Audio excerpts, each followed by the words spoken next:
Il visitatore dal 7 di ottobre fino all'8 di gennaio 2023 potrà vedere una mostra con dei prestiti straordinari, tra cui la Madonna della Quaglia proveniente dal Museo di Castelvecchio di Verona, ma anche la tavoletta, l'unica tavoletta firmata di Pisanello proveniente dalla National Gallery di Londra, che è uscita dall'Italia nel 1862 e mai era stata esposta in Italia da allora. Quindi una mostra per celebrare i 50 anni da quella curata da Giovanni Paccagnini, con la quale lo studioso presentò la sua straordinaria scoperta del ciclo arturiano al piano nobile del Palazzo Ducale in Corte Vecchia.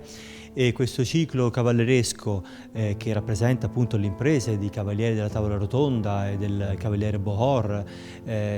fu dipinto agli inizi del 400, forse negli anni 30 del 400, da un artista che all'epoca era rinomato e celebrato in tutta Italia da poeti, da principi, da papi che se lo contendevano. E questo eccezionale artista aveva immaginato di dipingere circa 300 metri quadrati di superficie, che erano fino a poco fa scarsamente apprezzabili per il visitatore, per il turista, perché senza illuminazione e visibili da un punto di vista assolutamente svantaggiato. Quello che abbiamo fatto è quindi, oltre ad avere una mostra con dei prestiti assolutamente eccezionali, tra cui un gruppo rilevante di disegni dal Louvre, ma opere provenienti da Brera, da Palazzo Venezia di Roma e da tanti altri musei prestatori,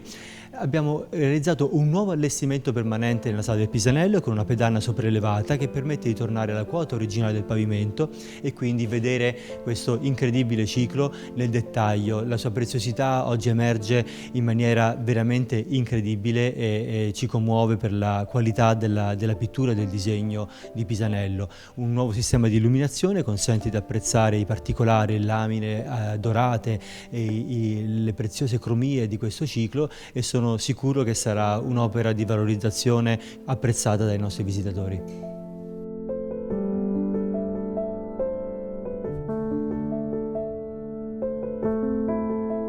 La nostra città, attorno alla cultura, attorno alla produzione culturale, vuole conservare quello che è, diciamo, il lascito della storia dei Gonzaga, che poi si celebra anche con queste mostre, la storia dell'umanesimo, che è la nostra storia importante, cioè quello di riuscire a costruire alleanze attorno alla cultura,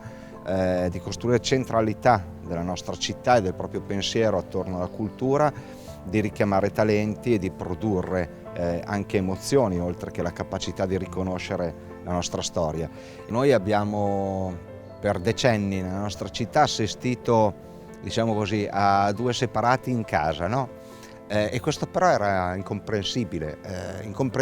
perché Stato e città non possono essere contrapposti, perché la città è una, lo Stato è dentro la città con il proprio patrimonio,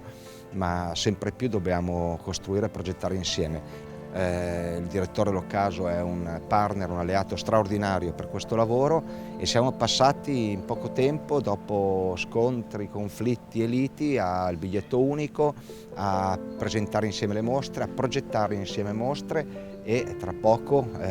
tra 1 anno e mezzo, 2 anni, a inaugurare la Galleria d'Arte Moderna e Contemporanea di Casino e Guardie Nobili, che sarà gestita dal Comune dentro Palazzo Ducale, in un accordo quadro che abbiamo siglato, e ora stiamo richiedendo insieme i fondi al PNRR. Insomma, credo un cambio di marcia e di rotta abbastanza concreto e evidente.